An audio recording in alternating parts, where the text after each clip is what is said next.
kali ini kita akan belajar tentang dislokasi. Nah, sebelum mengetahui lebih lanjut dari dislokasi, ada baiknya kita mengetahui terlebih dahulu apa definisi dari dislokasi itu sendiri.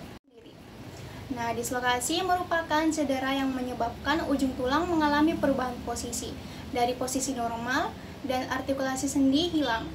Dislokasi biasanya mengikuti trauma seperti terjatuh atau pukulan. Meskipun dislokasi dapat terjadi di segala sendi, namun dislokasi paling sering terjadi pada bahu dan sendi akromioklavikular. Dislokasi dapat terjadi ketika sendi mengalami benturan atau tekanan yang keras. Kondisi yang dapat menyebabkan dislokasi antara lain terjatuh, misalnya akibat terpeleset, kecelakaan kendaraan bermotor atau cedera akibat olahraga yang melibatkan kontak fisik seperti sepak bola atau bela diri. Cedera pada dislokasi sendi dapat terjadi karena adanya trauma, infeksi dari penyakit lain, dan juga kelainan kongenital. Hal ini dapat menyebabkan adanya trauma joint dislocation atau trauma dislokasi sendi. Dan terjadi deformitas tulang atau bisa disebut dengan kelainan bentuk, yaitu ukuran tungkai pasca trauma yang dapat berubah, sehingga mengalami gangguan bentuk dan pergerakan, dan hal tersebut bisa menyebabkan kesulitan dalam menggerakkan sendi dan juga merasakan ketidaknyamanan. Manifestasi klinis dari dislokasi sendi adalah nyeri akut, yaitu nyeri yang sering terdapat pada dislokasi sendi bahu, sendi siku, metakarpal phalangeal, dan sendi pangkal paha servikal.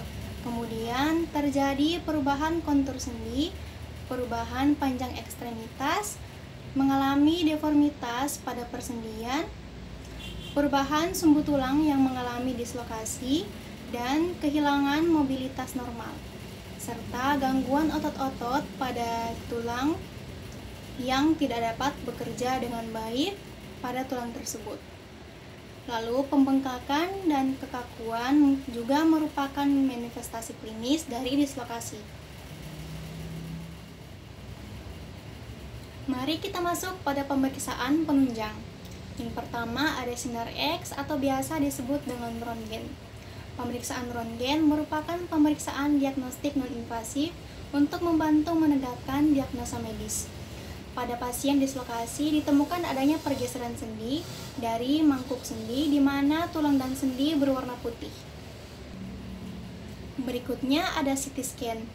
CT scan adalah pemeriksaan sinar X yang lebih canggih dengan bantuan komputer, sehingga memperoleh gambar yang lebih detail dan dapat diperoleh gambaran secara 3 dimensi.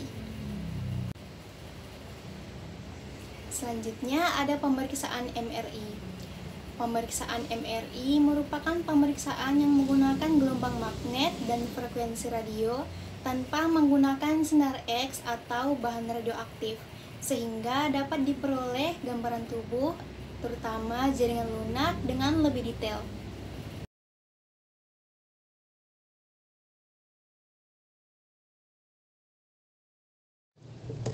Dislokasi sendi terjadi karena trauma yang mengikuti seperti terjatuh dan pukulan, infeksi dari penyakit lain, dan kelainan kongenital. Kemudian hal tersebut dapat menyebabkan trauma joint dislocation dan deformitas tulang. Kemudian terjadi kesulitan dalam menggerakkan sendi sehingga menyebabkan gangguan mobilitas fisik. Bisa juga timbul rasa tidak nyaman dikarenakan inflamasi yang mengakibatkan nyeri dan tidak nafsu makan sehingga nutrisi kurang dari kebutuhan. Informasi dan pengetahuan seputar dislokasi sendi yang kurang dapat mengakibatkan defisit pengetahuan. Seseorang yang merasa tidak nyaman karena bentuk sendi yang tidak normal biasanya mengungkapkan rasa malu, cemas, dan takut tidak diterima, sehingga muncullah diagnosa gangguan citra tubuh. Akibat dari kesulitan menggerakkan sendi, kekurangan informasi dan pengetahuan, dan juga nafsu makan yang menurun, mengakibatkan keterlambatan pertumbuhan dan perkembangan. Setelah mengenal dan mempelajari apa itu dislokasi sendi, sekarang mari kita membahas tentang asuhan keperawatan dari dislokasi sendi. Asuhan keperawatan yang pertama adalah melakukan pengkajian. Pengkajian untuk kasus dislokasi sendi yang pertama adalah keluhan utama. Keluhan utama pada pasien dislokasi adalah pasien yang mengeluhkan adanya nyeri. Kaji penyebab, kualitas, skala nyeri, dan saat kapan nyeri meningkat dan saat kapan nyeri dirasakan menurun. Berikutnya ada riwayat penyakit sekarang. Pasien biasanya mengeluhkan nyeri pada bagian yang terjadi dislokasi, pergerakan terbatas, pasien yang melaporkan penyebab terjadinya cedera. Selanjutnya ada riwayat penyakit dahulu. Pada pengkajian ini ditemukan kemungkinan penyebab dislokasi, serta penyakit yang pernah diderita pasien sebelumnya yang dapat memperparah keadaan pasien dan menghambat proses penyembuhan. Pada pemeriksaan fisik, kaji adanya perubahan kontur sendi pada ekstremitas yang mengalami dislokasi, kaji perubahan panjang ekstremitas pada daerah yang mengalami dislokasi, lalu kaji adanya nyeri tekan pada daerah dislokasi, dan kaji adanya lebam pada dislokasi sendi. Kemudian kaji 14 kebutuhan Henderson. Untuk dislokasi dapat difokuskan kebutuhan dasar manusia yang terganggu. Yang pertama, rasa nyaman, dalam hal ini adalah nyeri. Pasien dengan dislokasi biasanya mengeluhkan nyeri pada bagian dislokasi yang dapat mengganggu kenyamanan pasien. Berikutnya, gerak dan aktivitas. Pasien dengan dislokasi di mana sendi tidak berada pada tempatnya semula harus diimobilisasi. Pasien dengan dislokasi pada ekstremitas dapat mengganggu gerak dan aktivitas pasien. Terakhir, kaji rasa aman, dalam hal ini ansietas. Pasien dengan dislokasi tentunya mengalami gangguan rasa aman atau cemas dengan kondisinya. Pengkajian yang terakhir adalah pemeriksaan diagnostik. Pertama, lakukan pemeriksaan röntgen untuk melihat lokasi dari dislokasi.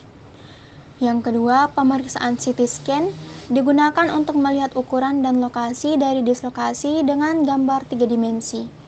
Berikutnya, pemeriksaan MRI untuk pemeriksaan persendian dengan menggunakan gelombang magnet dan gelombang frekuensi radio sehingga didapatkan gambar yang lebih detail. Kemudian, makan minum.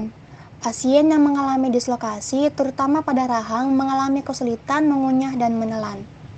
Efeknya bagi tubuh yaitu ketidakseimbangan nutrisi kurang dari kebutuhan tubuh.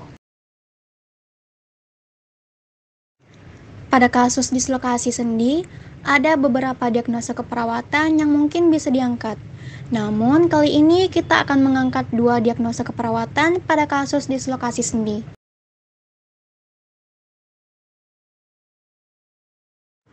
Rencana keperawatan pada diagnosa yang pertama dengan nyeri akut berhubungan dengan agen penyebab cedera fisik.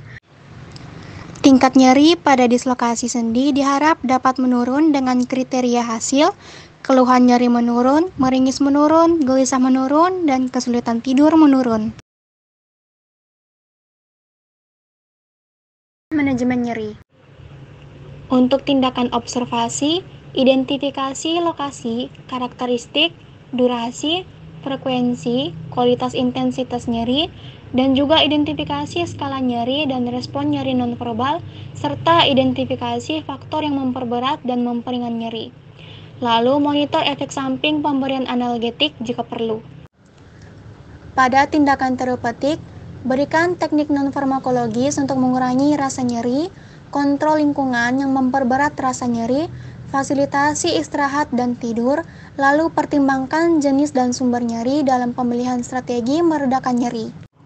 Untuk edukasi, jelaskan penyebab, periode, dan pemicu nyeri, dan jelaskan strategi meredakan nyeri. Berikutnya, anjurkan memonitor nyeri secara mandiri, anjurkan menggunakan analgetik secara tepat, dan anjurkan teknik nonfarmakologis untuk mengurangi nyeri.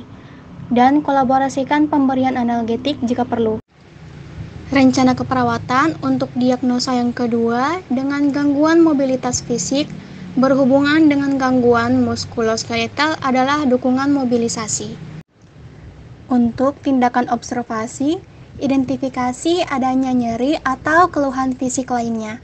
lalu identifikasi toleransi fisik melakukan pergerakan, dan monitor kondisi umum selama melakukan mobilisasi. Pada tindakan terapeutik, fasilitasi aktivitas mobilisasi dengan alat bantu, lalu fasilitasi melakukan pergerakan jika perlu, dan libatkan keluarga untuk membantu pasien dalam melakukan pergerakan. Berikutnya, untuk edukasi, jelaskan tujuan dan prosedur mobilisasi, dan anjurkan melakukan mobilisasi fisik dan mobilisasi sederhana yang harus dilakukan. Untuk kriteria hasil yang diharapkan pada diagnosa kedua, setelah dilakukannya rencana keperawatan adalah kekuatan otot meningkat, rentang gerak ROM meningkat, nyeri menurun, dan kaku sendi menurun. Nah, sampai di sini dulu pembahasan kita mengenai dislokasi sendi. Semoga mudah dipahami ya teman-teman. Jangan lupa like dan komen video kami. Sampai jumpa di video selanjutnya. Bye!